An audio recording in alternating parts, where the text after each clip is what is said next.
இங்க ஜெயிச்சா உன்னை பாராட்டுறவங்களை விட நீ தோக்குறத பார்க்க வெயிட் பண்றவங்க தான் அதிகம்.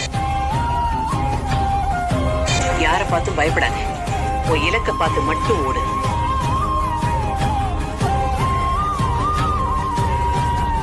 இந்த உலகம் ஜெயிச்சிருவேன்னு சொன்னா கேட்காது, ஆனா ஜெயிச்சவன் சொன்னா கேட்கும்.